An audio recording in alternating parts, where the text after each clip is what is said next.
Assalamualaikum warahmatullahi wabarakatuh. Salam sejahtera untuk kita semua. Saya ucapkan selamat siang untuk Ibu dan juga selamat siang untuk rekan-rekan semua. Selanjutnya, izinkan saya dan kelompok saya memperkenalkan diri. Kami dari kelompok 1 yang terdiri dari Arsyad Krisma Sudarsono, Shinta Luluk Fuadah, Nadia Atika, Iksan Kurniawan, Bayinatun Afifah, Fajri Nur Samsi, dan yang terakhir Muhammad Rafif Naufal Fikri.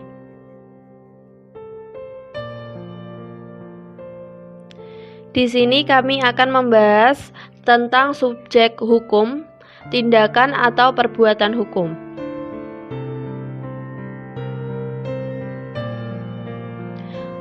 Apa sih yang dimaksud subjek hukum itu? Subjek hukum adalah segala sesuatu yang menurut hukum dapat menjadi pendukung atau dapat memiliki hak dan kewajiban. Subjek hukum atau subjek van in Recht yaitu orang yang mempunyai hak manusia pribadi atau badan hukum yang berhak atau yang melakukan perbuatan hukum. Subjek hukum dikategorikan menjadi dua, yaitu 1. Manusia atau naturalized person, 2. Badan hukum atau right person.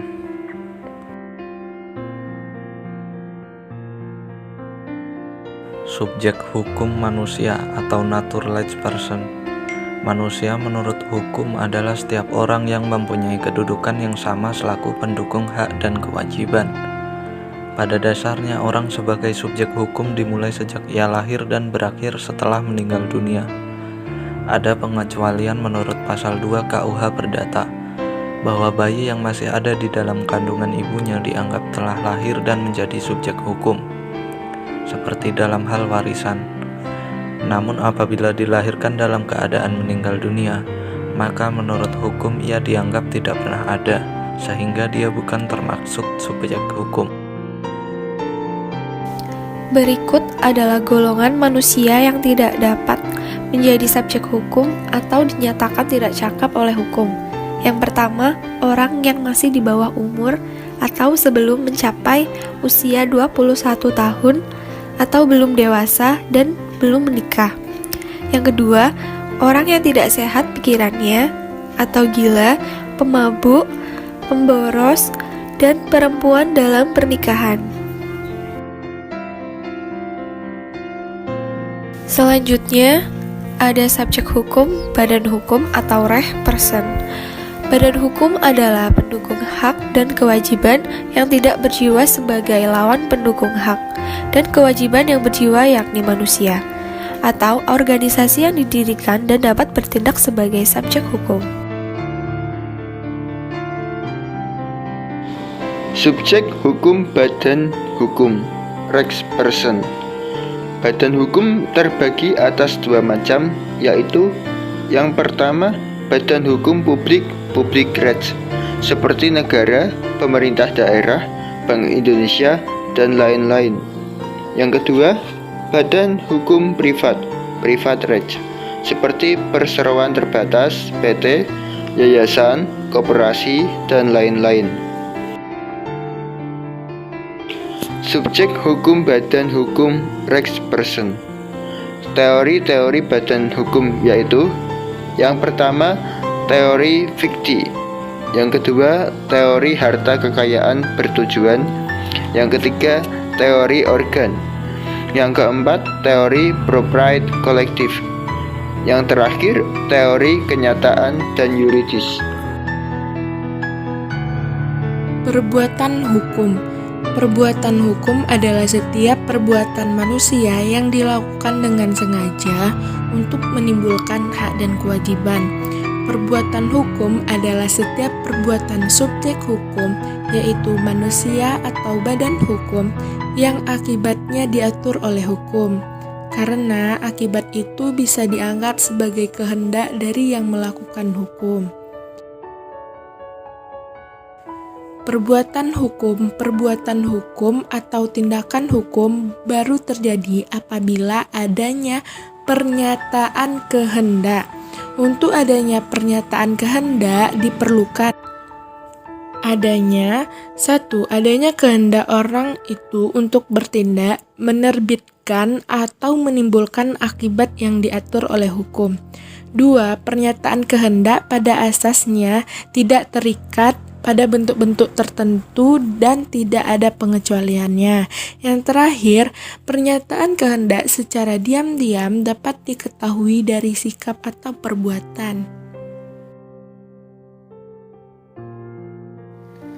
Pernyataan kehendak.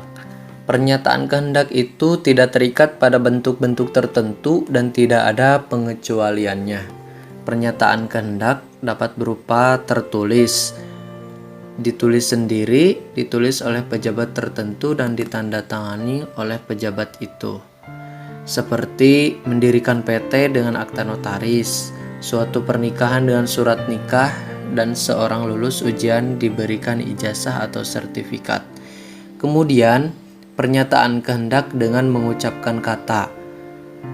Contohnya seperti mengucapkan oke, ya, ACC, dan semacamnya. Kemudian ada pernyataan kehendak dengan isyarat atau gerben. Misalnya, menganggukkan kepala tanda setuju, menggelengkan menyatakan menolak, atau dengan sikap tangan atau bahu, mencibirkan mulut, mengerlingkan mata, dan sebagainya. Kemudian ada pernyataan kehendak secara diam-diam yang dapat diketahui dari sikap atau perbuatan. Misalnya, sikap diam yang ditunjukkan dalam rapat berarti dia setuju. Kemudian seorang gadis yang ditanya oleh orang tuanya untuk dinikahkan dengan seorang pemuda, gadis itu berseri atau diam saja berarti dia setuju.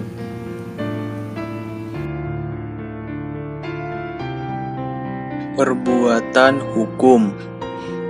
Perbuatan hukum terdiri dari perbuatan hukum sepihak, adalah perbuatan hukum yang dilakukan oleh satu pihak saja dan menimbulkan hak dan kewajiban oleh satu pihak pula. Misalnya, pembuatan surat wasiat, pasal 875 KUH Perdata.